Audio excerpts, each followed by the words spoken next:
Make home yours every day with Courts. Everything you want. Make home yours anytime with Courts. Oh yeah, yeah, yeah, yeah. Oh, ooh, oh, oh. Get value for your money. Ooh, oh, oh. Courts have the best quality. Home is what you make it. Best prices and good credit. Oh, Courts have it all. Home is what you make it. Top brands, you're sure to get it all. Courts have it all. Courts has what you need to make home yours. You can get it all with easy payment plans using Courts Ready Finance. Courts, make home yours. It's time to do better. Beacon's Be Better Group Health Plan now offers new and improved options that make health insurance affordable for small to medium businesses. Good medical cover gives you a competitive edge and takes care of the people that take care of your business. Get a better plan to build a better business. Call Beacon or log on to beacon.co.tt for more info today. Welcome to the future of shopping with Real Value IGA mobile app. Now, your favorite supermarket is right in your pocket. Whether you're a student, a busy parent, or in the diaspora shopping for friends and family at home, a Yachty, or a Grenadian, our mobile app has you covered. Shop online with our mobile app from anywhere and enjoy free delivery to St. George and St. David. Or you can pick up your groceries in-store, hassle-free. Convenience, savings, and a seamless experience in Grenada. All right here at your fingertips. Download the Real Value IGA mobile app and start shopping today. Real Value IGA, bringing the supermarket to you. Affordable quality products delivered to you via superb service.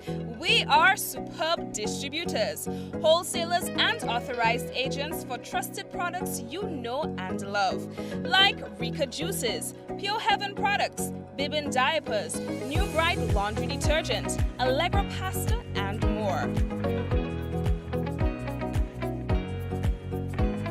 Contact Superb Distributors at 435-2948 for superb quality and service.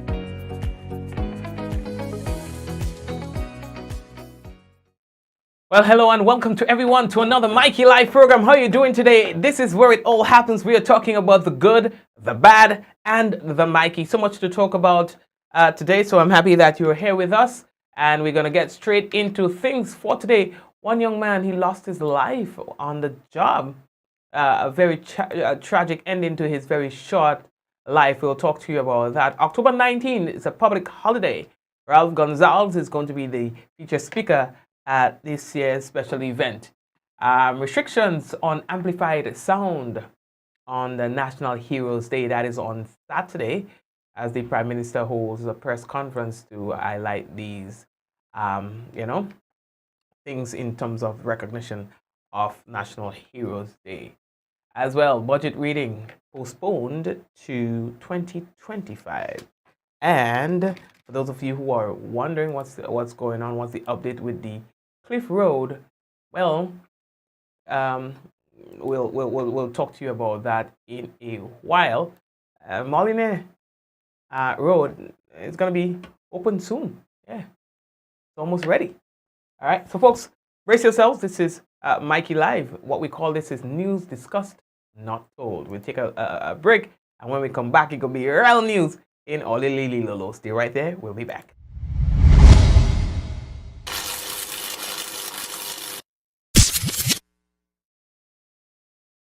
Diamond Intercontinental Jewelry Store now has amazing deals, special discounted prices on wedding sets, watches and selected jewelry. We sell top brand jewelry and watches like Citizen, Guess and Klein and G-Shock, all at the best prices in Grenada. We also buy scrap gold and offer the best deals and customer service on the island. Opening hours Mondays to Saturdays, 9:30 a.m. to 5 p.m. Diamond Intercontinental Jewelry Store, located at the Esplanade Mall, St. George's, Grenada. Visit our brand new remodeled store or call us on telephone number 414-3114-232-1234 or WhatsApp 533-1581. Sale is on for a limited time only.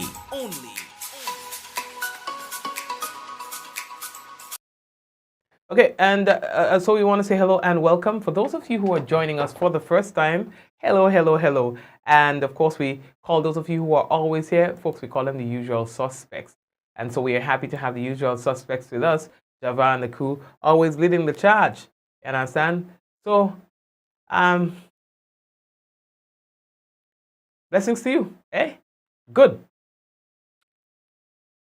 So there was a fatal incident that took place today, and it broke my heart to know that such a young man, I think he's only 24 years old, lost his life tragically on the job today. We have a picture of him. I think they just call him Pa. Understand? And I heard people talk about him, and when people die, you always hear good things about people. But it seems like he was really a quiet and hardworking individual. Now, the Consolidated Construction Company, Caribbean Inc., has confirmed the untimely passing of one of its employees, Mr. Alvin Bernard. The incident happened today at True Blue St. George. Now, in an official statement, the company's managing director, Nelson Louison, expressed sorrow over the tragedy, saying that it is with great sadness that we report the death of our employee, Alvin Bernard, who was fatally injured in True Blue this morning. Louison says the company's emergency response procedures were immediately activated. The health and safety protocols and personnel responding to the scene. In accordance with the protocol, the Royal Grenada Police Force was immediately notified and the respective investigations were initiated. Now, the company says it has also initiated psychological counseling for the employees. Now, additionally, representatives from the company, they are said to be providing support to Mr. Bernard's family. Now, Mr. Louison says that the company is grieving the loss of a dear colleague, and their hearts goes out to his loved ones, his friends, and everyone else who's affected by his untimely passing. It's just tough. Very young man. Cha.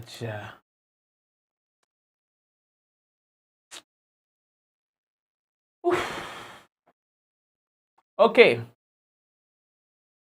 What else do we have to tell you? So we're moving on right there. Give me a moment, breathe, shake it off. So, October 19 is going to be a public holiday. That's according to Grenada's Prime Minister, Honorable Deacon Mitchell. He also says that the event that's going to be held in recognition of October 19's activities, events back then, will see a featured speaker. That featured speaker will be Prime Minister of St. Vincent and the Grenadines. That is Honorable Ralph Gonzalez. Well, you know that back in the day, Ralph Gonzalez had a lot of ties to Grenada. I've heard him speak on our revolution history and stuff like that. So he is no stranger to the occurrences. And so he will be the one who will be the featured speaker for this year's activity. Government. So I will just simply reiterate that October 19th, 2024 is a public holiday. It's a government. So I will just simply reiterate that October 19th, 2024 is a public holiday. It's styled National Heroes Day. You would recall that last year, for the first time since 1983, October 19th was declared a public holiday and styled National Heroes Day. I think every Grenadian understands the significance of October 19th and the tragic events which unfolded at then Fort Rupert, now renamed Fort George. This year, the commemorative activity will take place at Progress Park, and it will start at 9:30. Our featured speaker will be the Honorable Ralph Gonzalez, Prime Minister of St. Vincent and the Grenadines, who will deliver a key address. Many of you may know that Prime Minister Gonzalez was intimately involved in the affairs of Grenada during the period of 1979 to 1983, and knew Morris Bishop and many members of the government personally. So we thought it quite fitting to have someone who had intimate knowledge of the challenges, the progress, the successes of that period, to be able to deliver feature remarks to us, as well as to point to some of the lessons that we all need to pay attention to coming out of this period. Yeah, thank you very much, sir. And of course, also he announced that the day is a day of reflection, and so amplified music in public spaces has been prohibited. Now that created quite a stir last year, and in similar fashion this year, we hear a lot of people, including promoters, voicing their concerns over this decision. Today, the Royal Grenada Police Force sent out notice to the general public advising of the prohibition. It says, in observance of National Heroes Day celebration, the Royal Grenada Police Force informs the general public that no amplified music will be allowed on Saturday, 19th October 2024, inclusive of those permissions that are already granted. Exemptions are granted for activities associated with the observance of the holiday. Now, a lot of people who were issued permits and has had it revoked also were really upset of this new development. Here's our Prime Minister speaking on this matter. I want to reiterate, October 19th, National Heroes Day, is not a festival, and it's not a time for festivities. This is a time for sober, serious, and respectful commemoration. As a result, no permits for the playing of amplified music in public spaces will be granted. I'm aware that some have regrettably been granted already, unfortunately, and they are going to be cancelled. I will obviously apologize for any inconvenience caused to those who would have received those permits already, but we indicated since last year that this was going to be our position.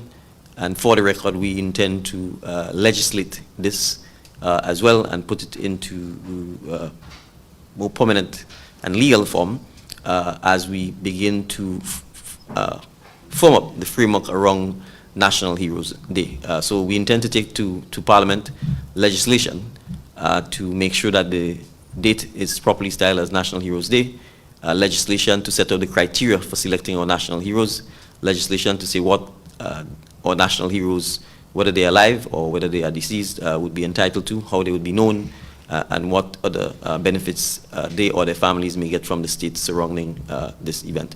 Thank you very much, Honorable Prime Minister. As we move on, one of the things also announced today by Grenada's Prime Minister is the fact that the budget reading will be postponed and will now be held in 2025. Is to indicate that we will be reading the budget in 2025, either in January or February of 2025, and not November or December as is customary. And so I'm just making that announcement now that the actual reading of the budget will take place in January or February of 2025 and not in November or December of 2024. I'm sure you could appreciate a number of reasons why we've taken that decision, starting first of all with the significant disruption caused by Hurricane Beryl. Second, we only recently passed a supplemental budget which also includes addressing Hurricane Beryl. We've had to take a number of actions, including suspending some parts of the Fiscal Resilience Act. We have also triggered clauses in our debt instruments asking for the suspension of our debt payments to facilitate addressing Hurricane Beryl. And more crucially, in light of the disruption caused by Hurricane Beryl, we want to make sure that adequate time is given to our stakeholders, is given to our citizens to have more direct and meaningful engagement in the budget consultation process, so that coming out of that process, we can have greater input in the policies, programs, and initiatives that we will adopt in 2025 and beyond, to more accurately reflect the wishes, desires, and ambitions of our citizens. So I just want to put that notice out early so that our citizens are aware of it, and we believe it will give us more opportunity to have deeper and more meaningful, as well as more extensive engagement with our citizens and stakeholders as we prepare the budget. I want to quickly move to some updates on the 3 major road infrastructure projects that are taking place. I will start with Molineux Road and will indicate because... Right, and of course, we're coming to that. A lot of people have been asking what's going on with the Molineux land slippage or the Molineux Road. Well, today, the Prime Minister provided an update on that, as you will hear in this next clip. As I saw what perhaps was a misstatement of fact, the road in Molineux will be open in November. The bridge is completed. The concrete slabs have been built. I actually drove over the road myself on Monday afternoon on my way to St. Patrick. The contractors are completing the work before the bridge in terms of the base course materials to compact the road, and therefore once that is done and the road is asphalted, the public will have access to the road, and we will expect persons to be able to drive over the road in November. I repeat, as it stands now, you can in fact drive over the bridge. You may have a little inconvenience in having your car dirtied a little by the base course material that is before the bridge on either side, but the road will be completed in November. So I want to point that out because I think I saw clips from a television program on Monday night that suggested that the presenter was saying the road will not be open in November. I'm not so sure what basis that was used for.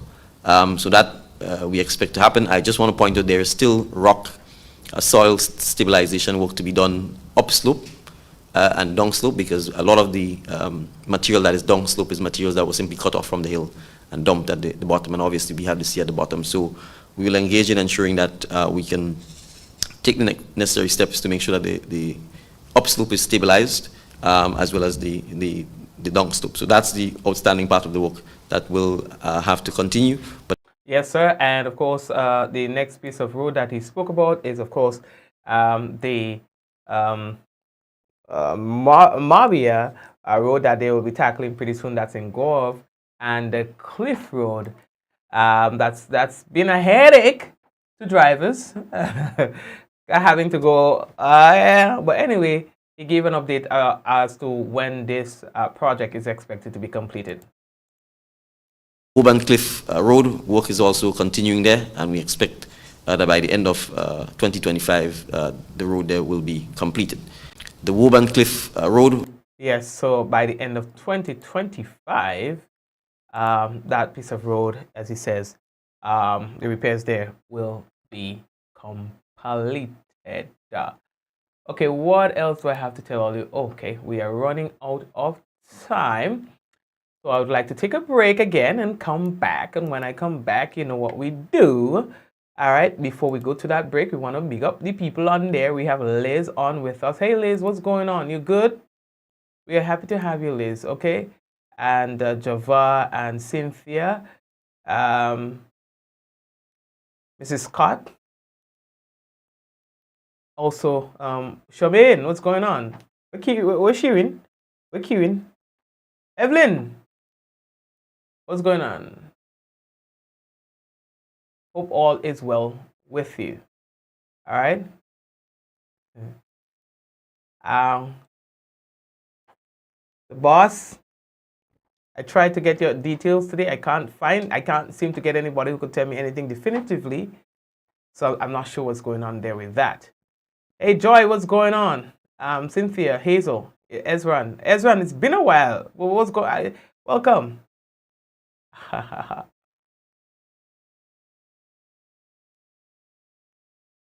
All right. Shum, Eunice, how you doing? Yeah. So I think the music playing thingy on Saturday is creating quite a bit of uneasiness. You know, some people are saying, "Well, what's the point of this?" While others are saying, "Well, to be honest, I have not seen many people in support of the prohibition of the public of the music." The prohibition of music in public spaces. But let's see how people would respond to it again. Of course, we have seen some of the comments and so on, but let's see on the day what happens. Yeah. Let's see. What do I plan to do on that day? Well, I plan to chill. Maybe do like a barbecue. Friends, family. Maybe do like a barbecue and thing like that. I mean, chill out. Cause yeah. And enjoy the weather. There's this there is. Yes, Ezran. Meta open the door. Okay. Yes. So there's an event coming up tomorrow, Moonlight Session by Royalton Hotel. So we're inviting you guys to go there, check it out, all right? It's a nice session under the moon. And it's on a pool party, and you're invited to go. You go nice. And they say that's the next big thing. Yeah? Wow. Oh, by the way, yeah, we have the national report coming up. But let me do the weather before they push me now. Why is that on by? Okay. Okay, good. Let me give you the weather forecast. So, what do you think about the music thing? I know I go see already. Ajukinu, I know I go see already. What do you think about the no music in public spaces? Suzette, I'm calling you out. Oh, sorry, no. Folks, we need to have respect for Suzette and call her Mrs. Scott. Mrs. Scott. Yeah, I don't know what I know, guys. You put me, don't push me to show me. Why? Yeah, why not? Well, I'll jet. Don't beat me now. Don't beat me. Mrs. Scott, what is your opinion? What is your opinion on the prohibition of music in public spaces? Don't laugh out loud. I want to hear what your opinion is. There you go. I'll put you on the spot. So, let us go over to the weather, and let me stop being a bad boy and tell you that the weather is expected to be mostly fair with a medium chance of brief isolated showers during partly cloudy spells. Tonight's minimum temperature 26 degrees Celsius, winds east northeasterly to easterly at 5 to 15 miles per hour, becoming variable to calmer times, and seas light to moderate with waves up to 4 feet in open waters. Thursday's weather is expected to be partly cloudy with light morning showers, becoming mostly fair by afternoon.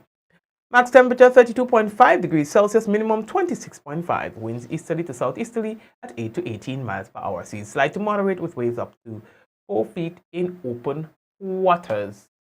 Does that answer me yet? I was reading. Okay, let me see what she's saying here. I already said I don't see the big deal. It was the same thing last year. Why would it be different this year?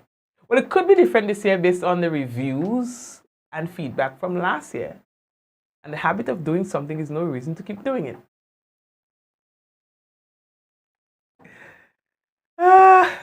Susie, Courtney, who else?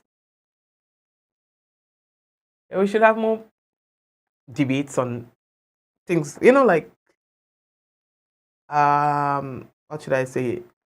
Current affairs. But hi, Veronica, because how we are polarized a lot, yeah? So one cannot easily express his or her opinion without becoming a subject of cyberbullying, in the sense that people start to call you names, and these days I hear people getting all kind of name.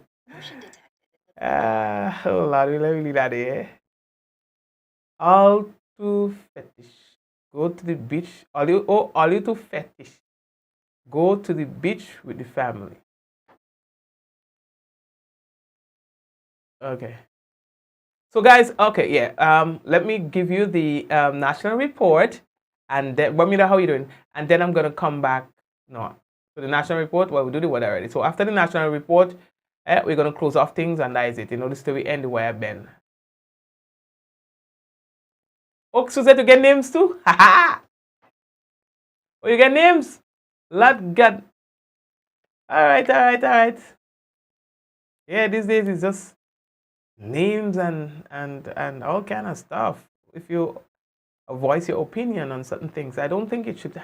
We have come to a very unfortunate place that I get branded. I'm an NDC, I'm an NMP, all because sometimes for no reason. Sometimes for no reason. And usually people who brand you are people who are, by the way, surrogates or party apologists. So people who have a MP or somebody on a status, and they would attack others and brand others. Like, you lose the authority to do that. You understand? But we have gotten to a very unfortunate place when it comes to politics. Very unfortunate. Now it has to be the biggest secret, or else you get targeted one way or the next, from one side or the next. It's just disgusting, to say the least. Taking a break, coming back with a national report.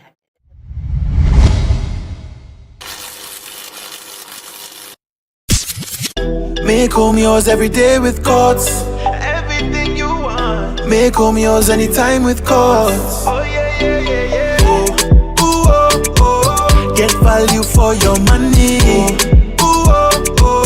Courts have the best quality. Home is what you make it. Best prices and good credit. Courts have it all. Home is what you make it. Top brands, you're sure to get it all. Courts have it all. Courts has what you need to make home yours. You can get it all with easy payment plans using Courts Ready Finance. Courts, make home yours. It's time to do better.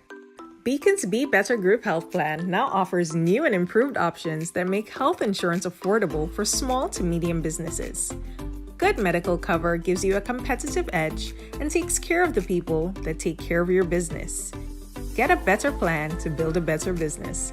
Call Beacon or log on to beacon.co.tt for more info today.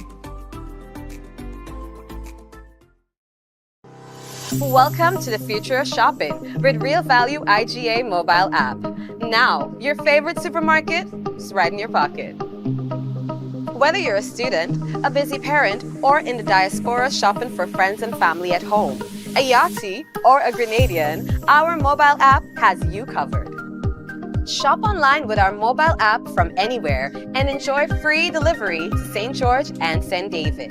Or you can pick up your groceries in-store, hassle-free. Convenience, savings, and a seamless experience in Grenada. All right here at your fingertips. Download the Real Value IGA mobile app and start shopping today. Real Value IGA, bringing the supermarket to you. Affordable quality products delivered to you via superb service. We are superb distributors, wholesalers and authorized agents for trusted products you know and love. Like Rika Juices, Pure Heaven products, Bibin diapers, New Bright laundry detergent, Allegra pasta and more. Contact Superb Distributors at 435-2948 for superb quality and service.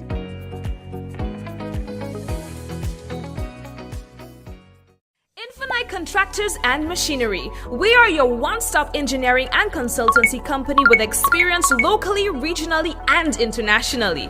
We provide excavation services and engineering consultancy, construction of residential and commercial structures, civil works such as drainage, retaining walls, roads, concrete patio services, paving services, concrete driveway services, remodeling and renovation, painting services, styling services, and so much more. Ask about our rental services of excavators, heavy equipment, metal formwork, and steel prop.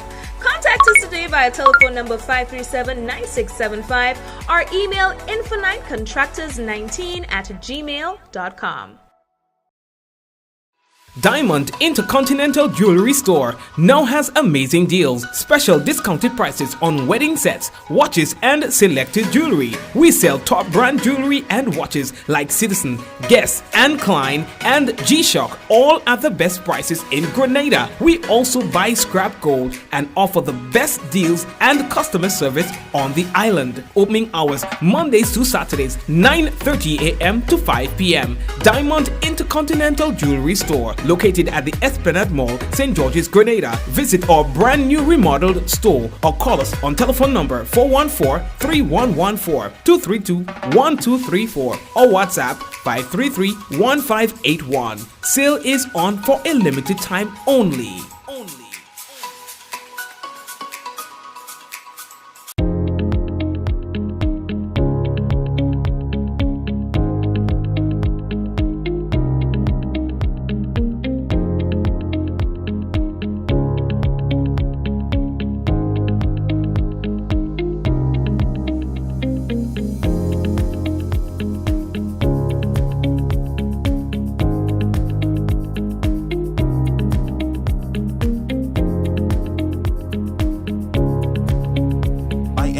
Anywhere at any time and have it delivered to you right here in Grenada at yogo.gd. Ever wonder how water goes from its natural source to coming out of our tap crystal clear and safe to drink? Well, let me introduce you to Grenada's National Water and Sewage Authority. They are the water wizards behind it all. A whopping 95% of all water comes from surface sources. This water might look muddy now, but wait until you see the transformation. First, they add a non-toxic chemical to the water. This brings particles together, forming clumps in a process called coagulation. Next, a gentle stir helps the particles come together. This is called flocculation. Gravity does its thing and the clumps settle to the bottom. This is sedimentation. Then the water is passed through a bed of sand. This filtration removes up to 95% of bacteria. See the difference? Now our water is clear and nearly bacteria free. Lastly, chlorine is added for disinfection, killing any remaining bacteria and making the water safe to drink. And that, my friends, is how Nawasa brings pure, refreshing water from their surface sources to our pipes, our washpan, our buckets, whatever you think about. This advertisement is the first in a series showcasing Nawasa's operations. Stay tuned for more in-depth insights into our services and initiatives.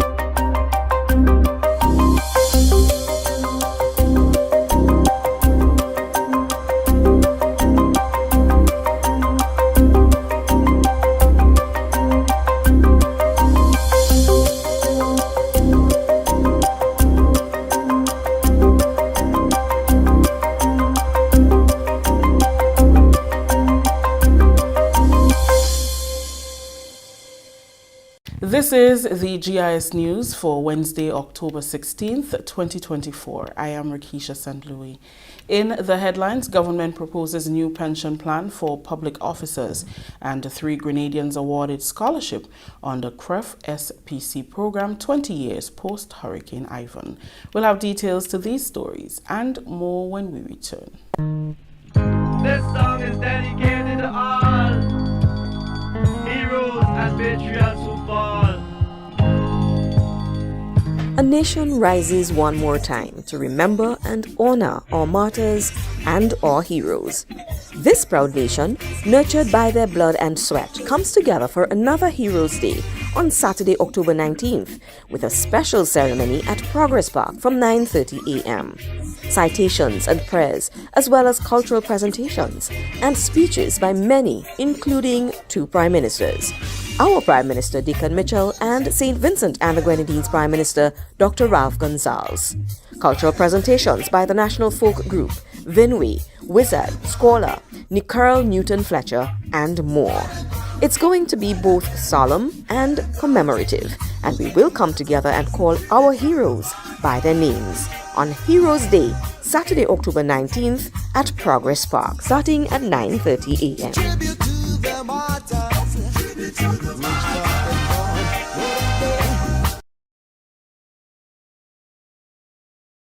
Hi everyone, my name is Giovanna Mark and I am your Youth Parliament candidate for the great South St. George. My aim is to be one of the best youth advocates for the great constituency of South St. George.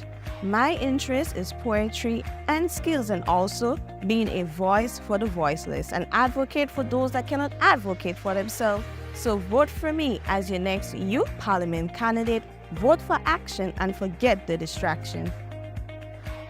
Greetings everyone, my name is Jonathan Mitchell and I'm one of the candidates contesting for the constituency of St. George South. I would be bringing life to youth aspirations via inclusive opportunity for growth, employment initiatives, and community resilience. Remember to register by November the 22nd, and the election will be December 5th. So get your phones ready, get your laptops ready, get your tablets ready. Let's do this one for the youths. I'm Jonathan Mitchell. I am Giovanna Mark and we are proud to be contesting for the constituency of South St. George. Oh, I'm sorry.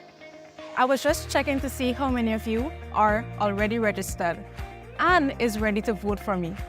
Hi, my name is Veronique Lewis. I am 19 years of age and I am the youth candidate for St. George's Southeast. I am ready to listen to your concerns, voice your concerns, and support you all the way.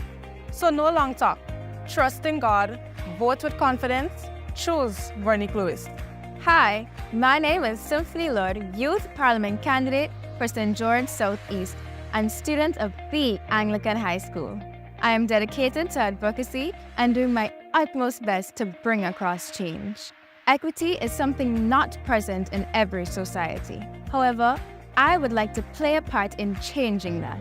With your support, I hope to positively impact and offer equity, starting with my constituency and building upwards and outward. Join me to be agents of change, building our success and shaping our very own future. Like my slogan says, fostering initiative, harnessing potential, building success. Hello, my name is Angela Bowen and I am the Youth Parliament candidate for St. George Northwest. I want to help you to advocate on the issues that affect us, to be the change you yearn to see, to prove that us youths aren't just the future, but the doers of today. Vote Angela Bowen for St. George Northwest, working together to change communities. My name is Jamal Mitchell, and I am your representative for St. George Northwest District. I am advocating for food security, improving the education and agricultural sector, mental health awareness. I'm also advocating for hydroponics, solar dehydration, aeroponics to deflate the current food insecurity rate by 26% by 2026. I am your district representative, Jamal Mitchell, and I am urging you to come out and vote for me on December the 5th, 2024. Remember to register on www.youthelections.gd and complete a simple registration form.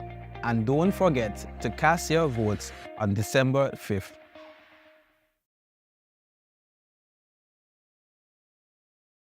May I have your attention, please? This is a message from IMCORT, an initiative under Caritas Grenada. We are geared on improving community resilience together. Let's prepare for the hurricane season. First thing first, let us talk about the basic emergency supplies that you may need during a disaster preparation. You don't need to buy expensive gear, just focus on the essentials. Here are a few items that you may need. Water. Aim for at least 1 gallon per person daily for at least 3 days and store them in clean, food-graded containers. Purchase non-perishable foods like canned food, dry pasta, peanut butter, etc. Ensure to have enough food supply for at least 3 days. First aid kit. Ensure that your first aid kit has bandages, antiseptics, pain relievers, and any prescribed medication. Flashlights and batteries. Power outages are common during a disaster, so reliable light is essential. Manual can opener. You don't want to be stuck with canned food during a disaster with no way to open it. Everyone should have a whistle and a powered battery with you. The whistle is to signal if you're in trouble, and the radio is to keep us connected if cell services go down. Remember, you can build this kit over time. Just start with the basics and add as you go on. Improving community resilience together. This is a message from IMCOTS. Welcome back. Government presents a new pension plan as part of its reform process. The new plan being proposed after numerous consultations is a win for all, as it means individuals working within the public sector who in the past would retire without a take-home savings will now be in a better financial position. Permanent Secretary in the Ministry of Public Administration, Lindana Hile Marshall, during the government's press briefing on Wednesday, says the pension reform is of critical importance to the government. The 3% contributions that employees will have to pay into the plan should not be seen as a negative, but a positive. 3% is not a loss. You put in 3%, the government is matching it with 3. 3 and 3 is 6. So at the end of the day, you still end up with 6. And even if you subtract the 3 that you put, you still end up with 3. So I can't see how that could ever be a loss. So we're encouraging people to see it as half full and not supposed to half empty. It's not about you losing anything. That 3% that you put forward is an investment for your future tomorrow. So we can't see that as a loss in any way. In fact, we see it as a gain, because they are going to be gaining 3% that the government would be matching. While there has been much debate in the public sphere about the new pension plan, P.S. Marshall says the Pension Reform Committee still sits without representation from the Grenada Trades Union Council. Unfortunately, no. There is no representation on the Pension Reform Committee by the unions. I would say because the unions refused to participate in the exercise. The invitation went out to the TUC, which is the umbrella body for the union, to identify someone to be on the committee, and we've had no response to that. We've made other attempts to get their involvement, and we've engaged them separately. Some of them did attend the sessions, some didn't. But we continue to do as much as we can to involve them in every way. We've sent all the documentations to them. We've invited them to all of the consultations. We've had one-on-one with some of them, as I said.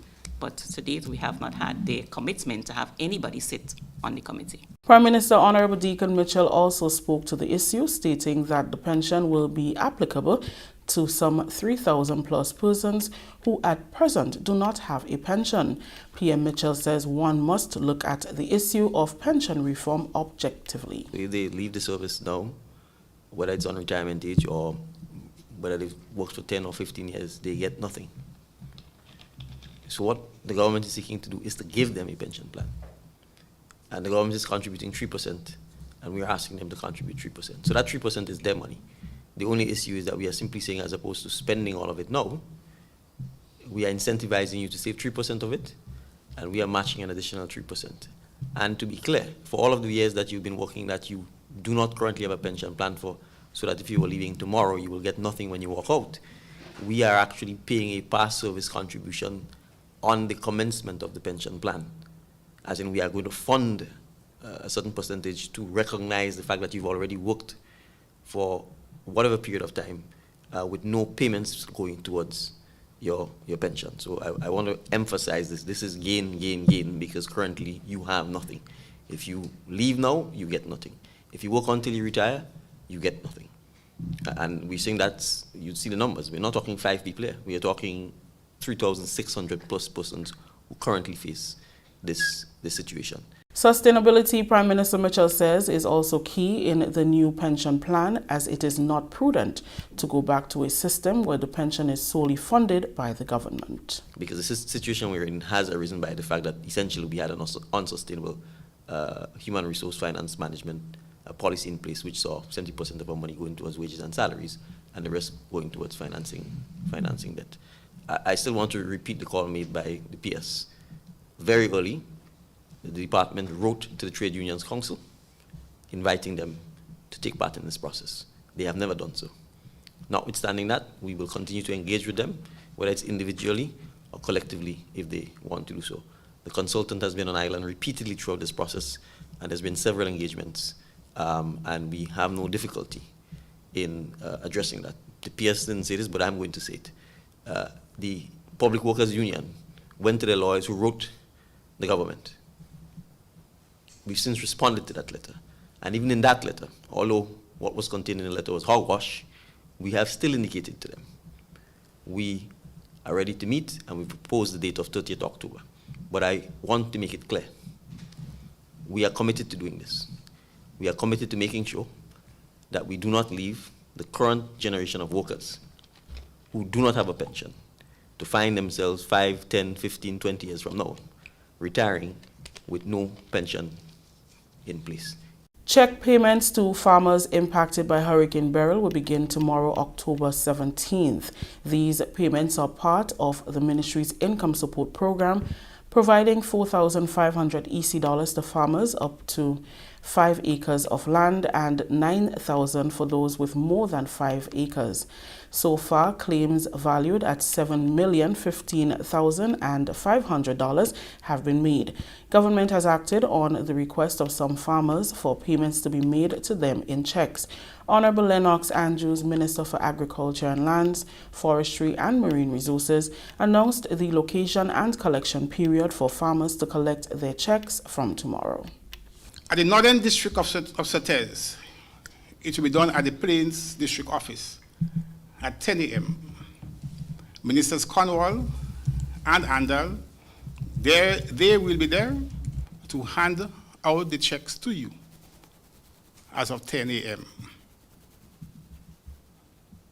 For the Eastern District of St. Andrew, the distribution will take place at the Agricultural District Office in Grenville from 10 a.m. And Ministers David Andrew, Delma and Gloria Thomas and Lennox Andrews will be there to hand out the checks. At the District of St. David's, at the Lassages District Office, our Prime Minister will be there to distribute the checks from 10 a.m. 8 a.m., from 8 a.m. And for the Western District in Black Bay St. John's, Ministers Andy Williams, Ron Redhead, Philip Telesford, Kevin James, and Claudette Joseph will be there to distribute the checks from 9 a.m. All farmers receiving checks are to arrive at the designated district location at least 30 minutes before the distribution time. Minister Andrews explained the rationale behind the initiative. This is not about politics. This is about efficiency and effectiveness. The farmers, they have been waiting for those monies for a very long time now. So we have to find a way to get the money to the farmers as quickly as possible. So it will take some time for me as a Minister for Agriculture to go around the country in some days to hand out checks to the farmers, yeah? And therefore the easiest way is for us, all of us as a government, to assist the Minister of Agriculture in handing out those checks. 20 years after the passage of Hurricane Ivan, Caribbean leaders and experts convened to discuss the lessons learned from the 2004 hurricane within the context of Hurricane Beryl. The Ivan Plus 20 Resilience Dialogue brought together key stakeholders to engage in frank discussion and reflect on the similarities and differences between Ivan and Beryl, not only the event and its impacts, but also the region's preparedness, response, recovery, financial protection, and reconstruction and redevelopment.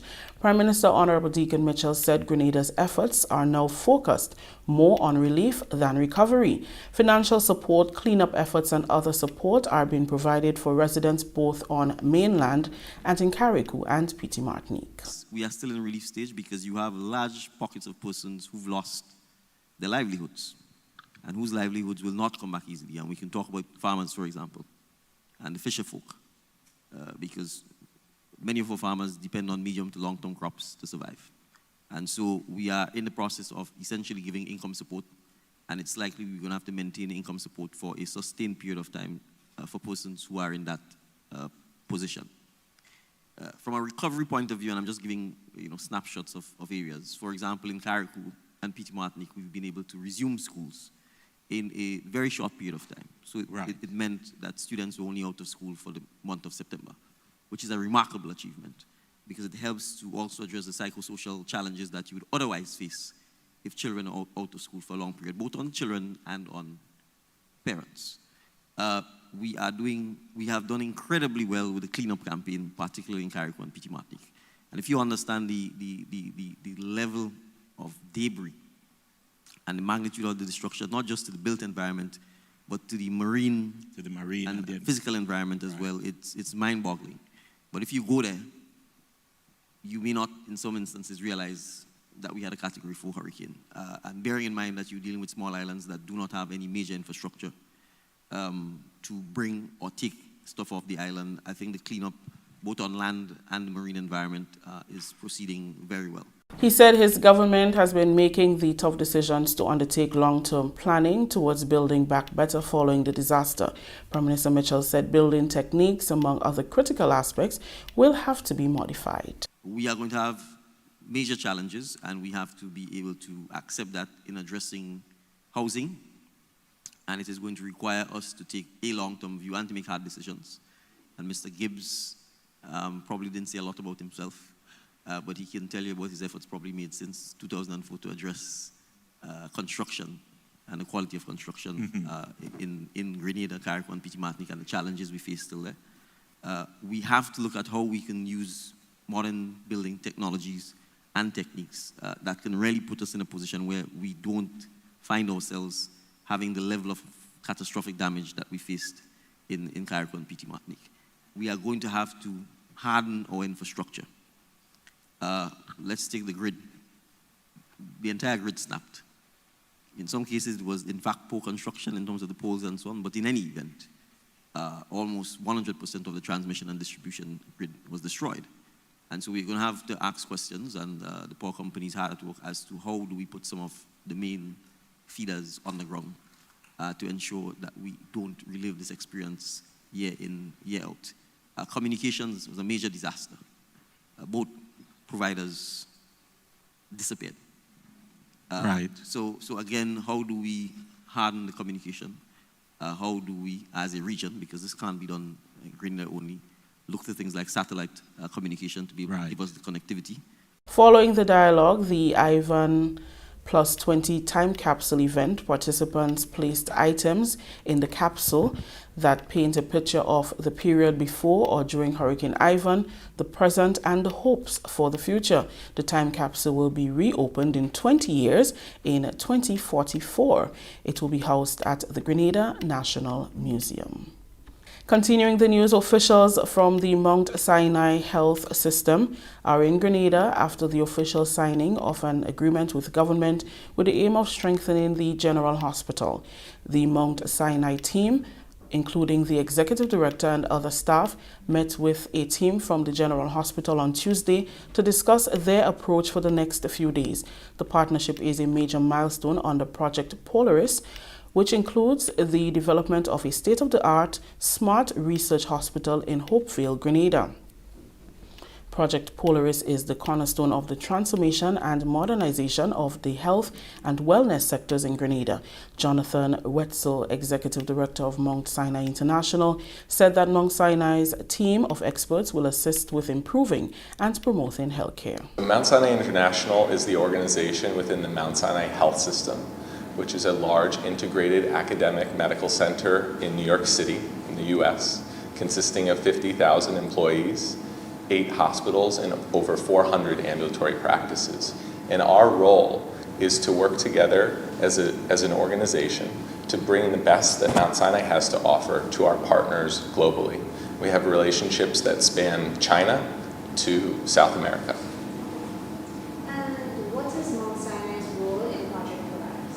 So Mount Sinai is here embarking together with the government of Grenada and the Grenada General Hospital team to help to improve quality and operations within the Grenada General Hospital. And we're really excited to be here today to kick off that effort.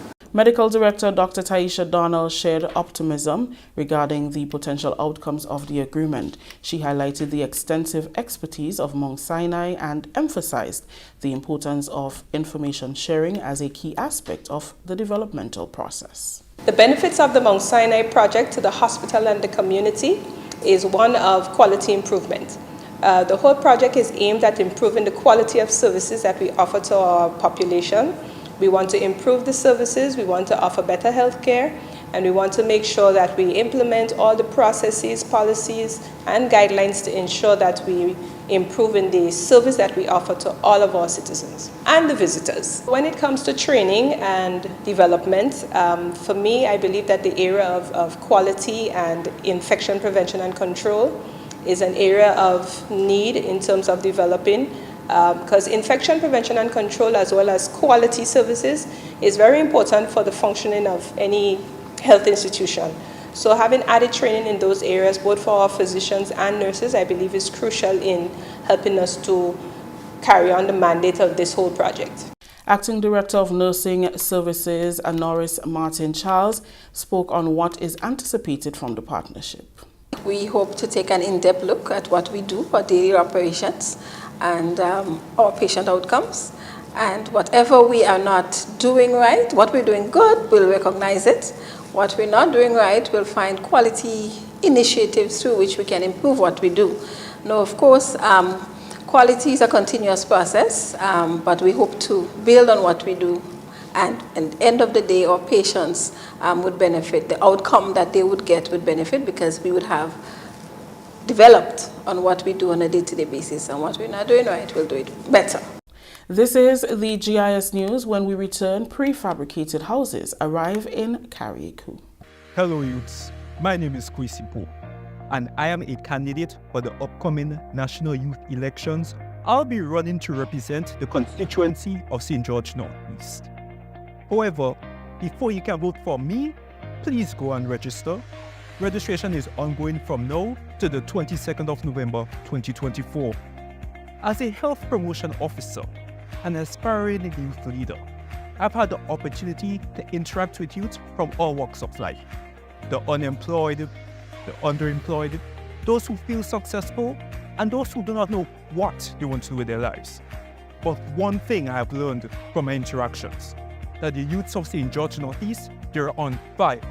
And if you elect me as your representatives, I promise to bring those opportunities to your door. Vote for youth empowerment. Vote for positive life experiences. Vote for growth. Vote for youth power. Vote for Kwesi Po. I am your candidate. Thank you. Hello, my name is Akimbi Williams, and I am your Youth Parliament candidate for the mighty St. George Northeast constituency. I am currently serving my country, parish, and constituency as the first male nutritionist for the parish of St. George with the Grenada Food and Nutrition Council. And so, my work as a nutritionist has taught me the importance of listening, but it has also allowed me to come up close and personal with the real issues affecting today's youth. So to you, my friends, neighbors, and colleagues of the mighty St. George Northeast constituency, I see and I hear the challenges that are affecting not just you, but are affecting all of us young people.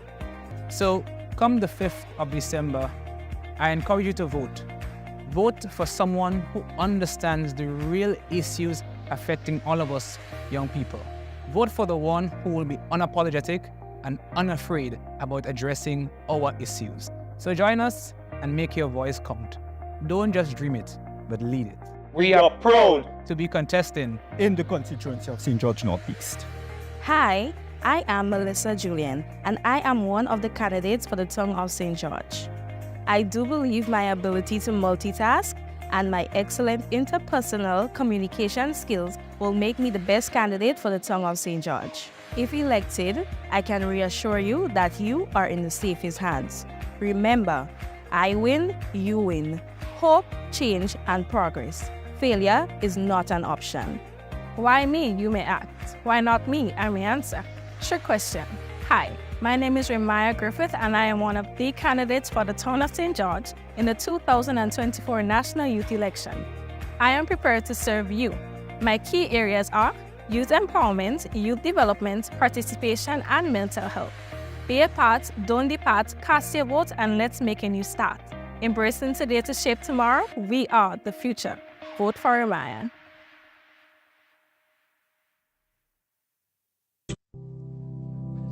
If there's one thing we know for sure, life is an unpredictable journey, full of twists and turns, but no matter where it takes you, the National Insurance Scheme is here, ready to support you every step of the way. Sickness benefits ensures that you can focus on recovery, not financial stress. Maternity allowance and grant provides essential support to start your beautiful journey of parenthood. The unemployment benefits act as a safety net, giving you peace of mind during challenging times.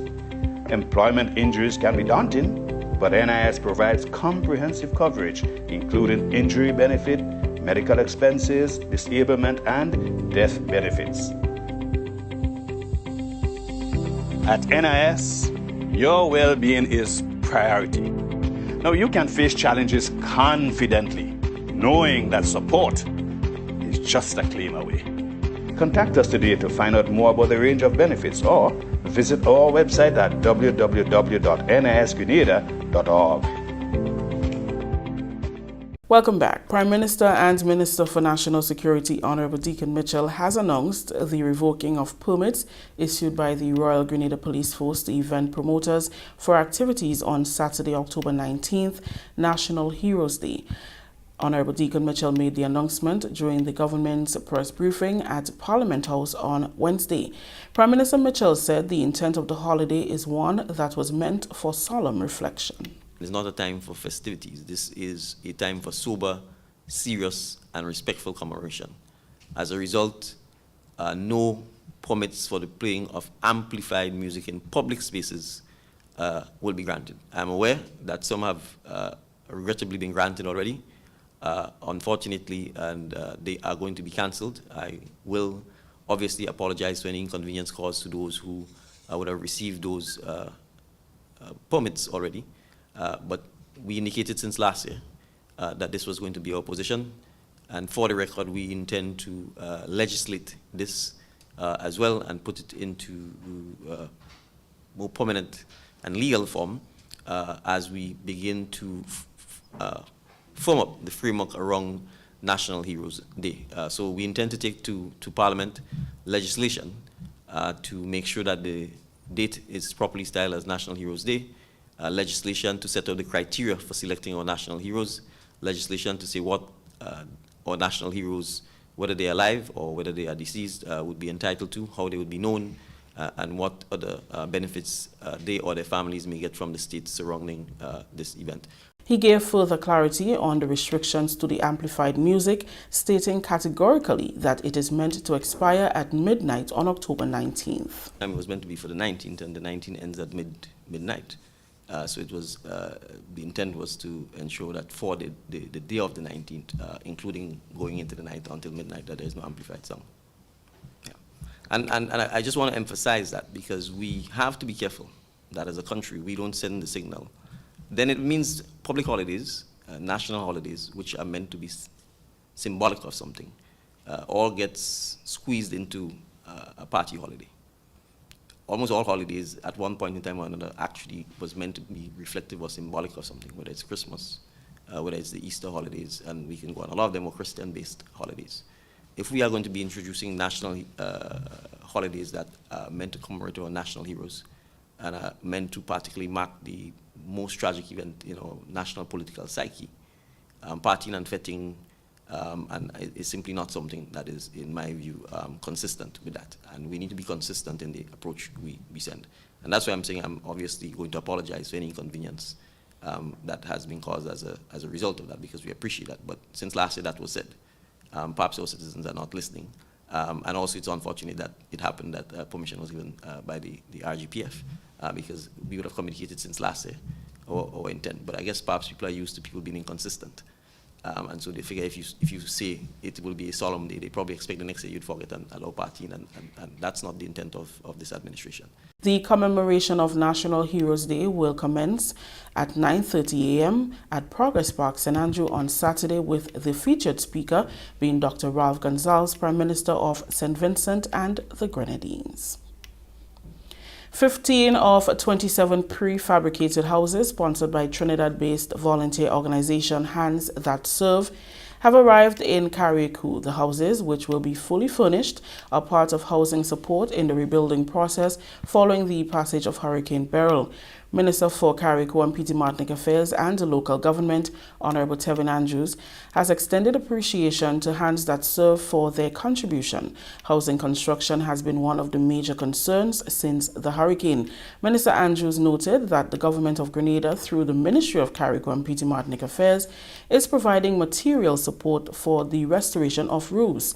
Other housing support is being provided through Project Build Back Better, with 10 such houses presently under construction. Andrews said other housing initiatives will soon be announced. Minister for Climate Resilience, the Environment and Renewable Energy, Honorable Karine James, says the OECS region has the potential to set the standard for a model blue economy. She was addressing the gathering at the 4th annual OECS Blue Economy Investor Roundtable discussion in St. Lucia. The discussions are designed to raise interest in and drive sustainable ocean investment across the region. It is centered on the importance of integrating environmental, social, and governance criteria into blue investments and provide a platform for key stakeholders to connect, share insights, and explore collaborative opportunities that can drive innovative and growth in the blue economy sector. She said once the region adopts an integrated approach, it can unlock the full potential of the oceans and enhance regional resilience. We must also address key challenges like climate change. We must also address key challenges like biodiversity loss and pollution that are particularly pronounced in small island developing states like ours. As a model for the OECS region, Grenada's National Ocean Policy aims to balance economic development and sustainability. So we're going a little too fast. Now, the interdependence of oceans ecosystems requires that we as detailed in Grenada's draft National Ocean Policy, ecosystem-based management ensures that our policies address the complex interrelations between marine ecosystems, human activities, and external pressures like climate change. This integrated approach is essential, of course, for both the health of our oceans and the success of our blue economy initiatives. The OECS has the potential to set the global standard for a model blue economy region driven by policy coherence, technological innovation, and collaborative governance. And so as we move forward, it is crucial that we champion innovation. It is crucial that we advocate for strong international partnerships and advocate for strong implementation of policies that ensures our ocean remain healthy, productive, and vibrant for future generations. Minister James outlined Grenada's strategies to address pollution and biodiversity loss.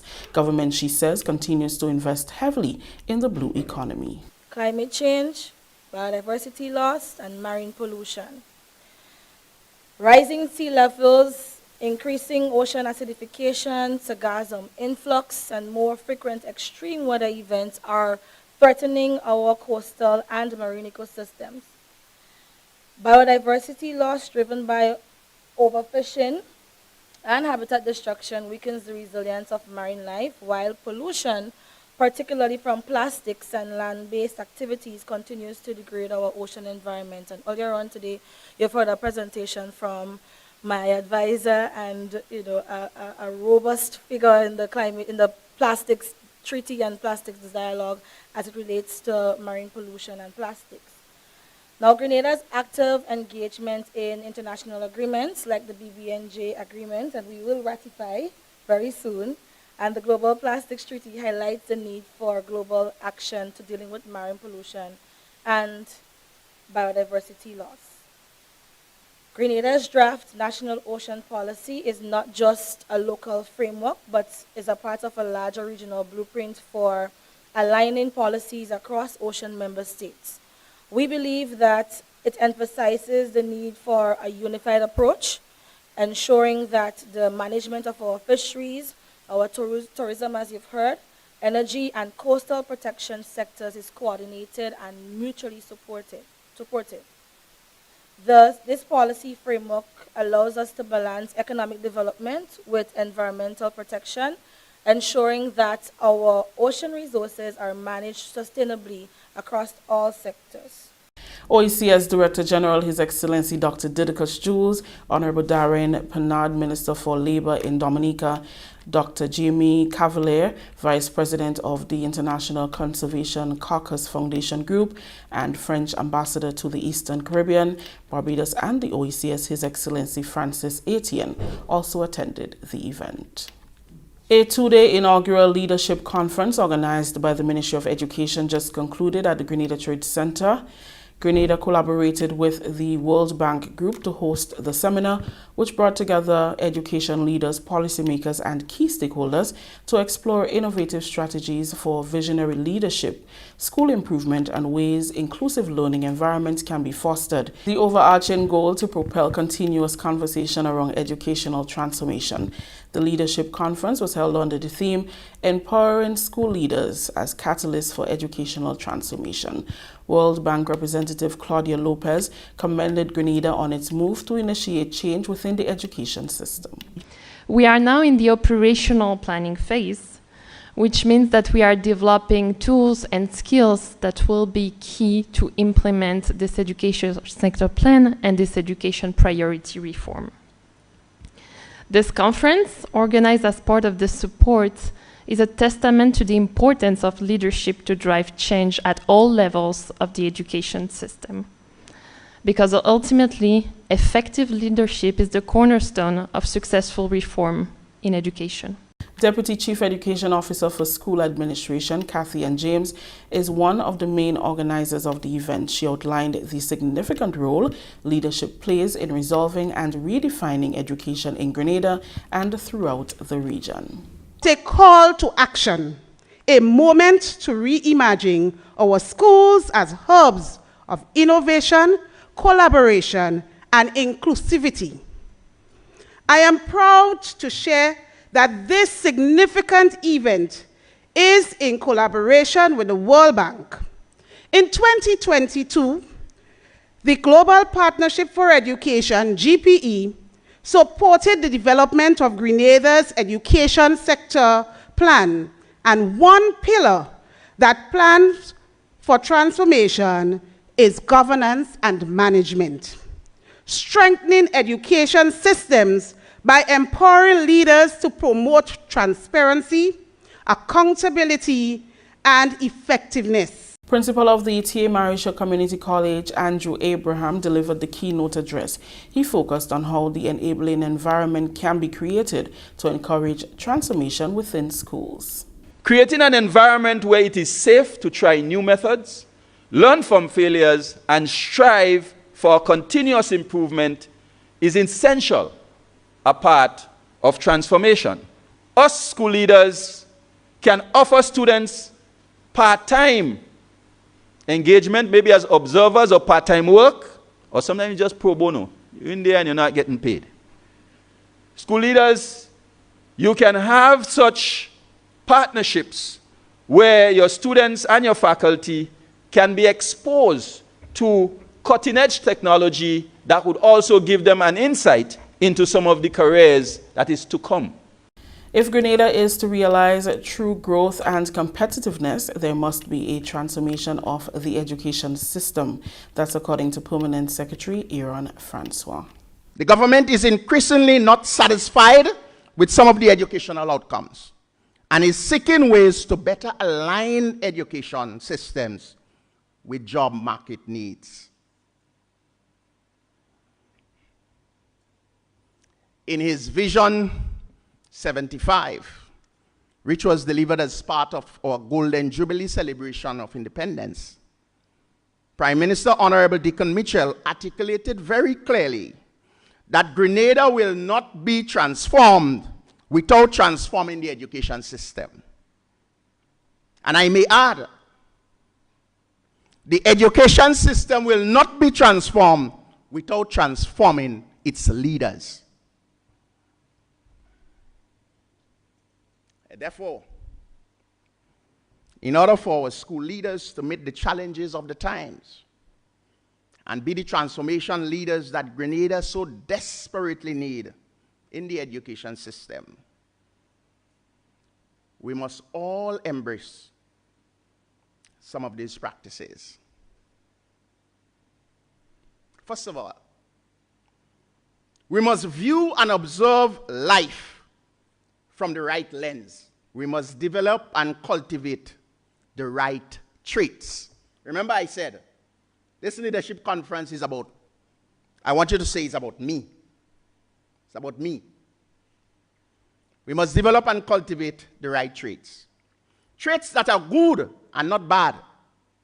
We must have a greater awareness of our situation, our people, and our processes. Let me say that again.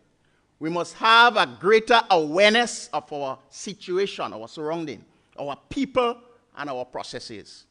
If we want to transform, what are we transforming? We must be sensitive to our environment. This is the GIS News for Wednesday, October 16th, when we return Grenadians awarded scholarship on the CRIF FCP program. Attention Grenada, are you ready to make your voice heard? The Division of Youth proudly presents Youth Talk, a series of engaging town hall meetings across our beautiful island, starting this Thursday, October 17th at the Deluxe Cinema in Grenville from 7 p.m. and coming to a venue and parish near you in the coming weeks. This is your chance to share your insights, feedbacks, and suggestions on the issues that matter most to you. Youth Talk is all about creating a platform for open dialogue where your opinions can shape the future of our community, whether it's education, employment, or social issues. We want to hear from you. And don't worry about getting there. Transportation will be provided for everyone within the vicinity of each meeting. So mark your calendars, gather your friends, and be part of the conversation that will empower our youth. Join us at the Deluxe Cinema in Grenville this Thursday from 7 p.m. for Youth Talk, where your voice matters. For more information, contact the Division of Youth. Let's talk, Grenada. Hi everyone, my name is Giovanna Mark and I am your Youth Parliament candidate for the Great South St. George. My aim is to be one of the best youth advocates for the great constituency of South St. George.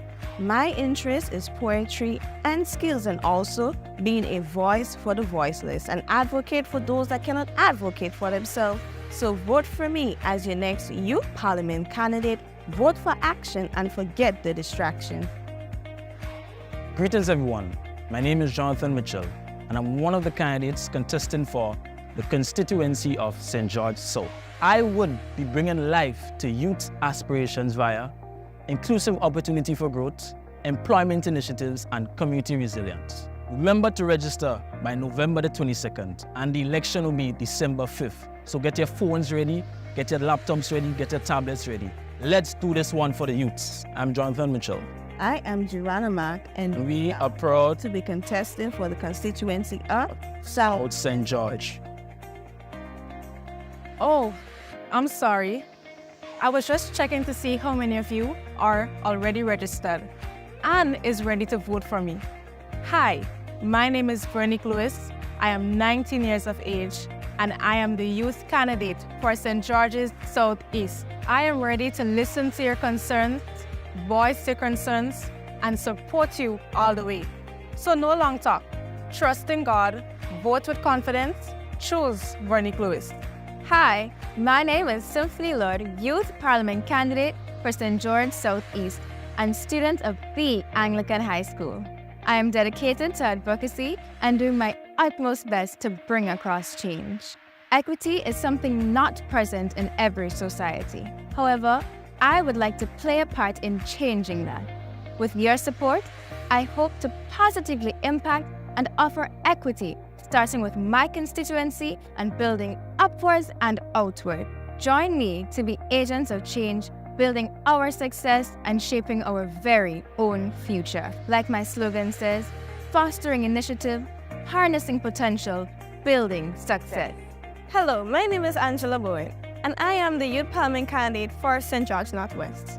I want to help you to advocate on the issues that affect us, to be the change you yearn to see, to prove that us youths aren't just the future, but the doers of today. Vote Angela Bowen for St. George Northwest, working together to change communities. My name is Jamal Mitchell, and I am your representative for St. George Northwest District. I am advocating for food security, improving the education and agricultural sector, mental health awareness. I'm also advocating for hydroponics, solar dehydration, aeroponics to deflate the current food insecurity rate by 26% by 2026. I am your district representative, Jamal Mitchell, and I am urging you to come out and vote for me on December the 5th, 2024. Remember to register on www.youthtelections.gd and complete a simple registration form. And don't forget to cast your votes on December 5th.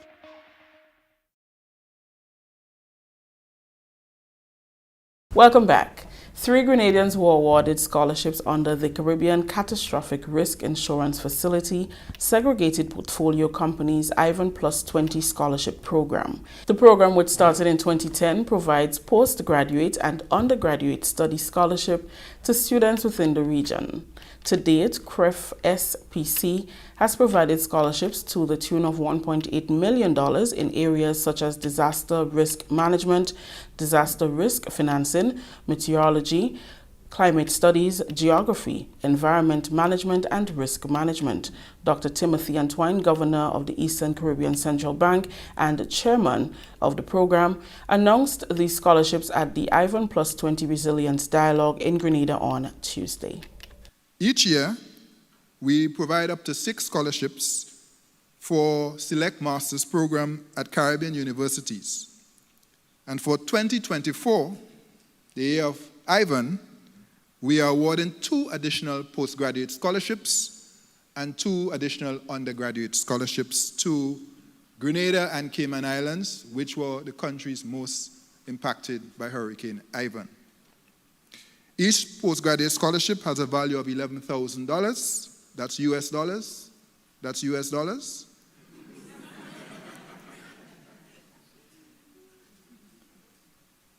And I thank the CEO for recognizing the EC currency, one of the strongest currencies in the world, when he spoke earlier. But for ease of comparability, we often, when we quote in CRIF, we use US dollars. The postgrad scholarships are US $11,000 each. The undergrad scholarships are $8,000 US each, $4,000 for second year, $4,000 for year 3. CRIF SPC limits the financial impact of catastrophic hurricanes, earthquakes, and excess rainfall events to Caribbean and Central American countries by quickly providing short-term liquidity when a parametric insurance policy is triggered. This year, 10 full scholarships will be provided to students within the Caribbean. For 2024, we are pleased to award 10 full or partial scholarships at 4 Caribbean universities. The University of Technology, Jamaica, the University of the Commonwealth Caribbean, the University of the West Indies, and the University of Trinidad and Tobago. And we are also awarding 6 undergraduate scholarships to students at the University of the West Indies. This evening, on behalf of our board and management, I am pleased to announce the award of 3 Ivan Plus 20 scholarships for students from Grenada. First, Ms. Shonda Gibbs, who is pursuing a master's degree, MSc, in Natural Resource and Environmental Management at the University of the West Indies, Cave Hill. Shonda, congratulations to you. We're investing in you. Come back and give back. We expect no less from you. The first underwater sculpture park in the Grenadines was officially launched in Carriacou during a Grenada Tourism Authority consultation in July 2023. Minister for Carriacou and Petite Martinique Affairs and Local Government, Honorable Tevin Andrews, suggested the idea of the 13 square mile island having its own sculpture park. Today, the park, dubbed a World Adrift, is a reality. It features local students from primary and secondary schools and is critical in positioning the islands as leaders in sustainable tourism by integrating art with marine conservation. Visionary sculptor Jason DeCars Taylor was the designer of Carriacou's first underwater sculpture park. Minister Andrews, speaking at the official launch of the park, said there must be continuous ways to boost the local economy and described the park as added attraction. Curl Hostialik, Chief Operations Officer of the GTA, noted that in the aftermath of Hurricane Beryl, which left a trail of devastation, the underwater sculpture park is a reminder of the power of renewal, hope, recovery, and resilience, not just for the land, but for the seas as well. Finally, in the news, a renovation of MacDonald College is nearing completion and should be back to full capacity by the end of October. Principal of the institution, Carl Andel, says following the passage of Hurricane Beryl on July 1st, the school sustained damage to its roof and other areas. The repairs of the school falls under the ministry's rehabilitation program and costs over $550,000. Following the completion, all students will return to school in full capacity. Government work well. And as we speak, we're in the final phase of the repairs. That's our main auditorium. So that is being covered at the moment. I must say also that the staff and the students are coping extremely well, despite the adverse circumstances. And I trust by the end of this month, we'll be back to full capacity. So as we speak, we have a rotation with the Form 1 and 2s, but all the other students come every day. That story just ended the GIS News for Wednesday, October 16th. Let's recap the top stories. Government proposes new pension plan for public officers, and 3 Grenadians awarded scholarship under the CRIF SPC program 20 years post Hurricane Ivan. On behalf of the entire news and production team, I am Rakisha St. Louis saying thank you for joining us.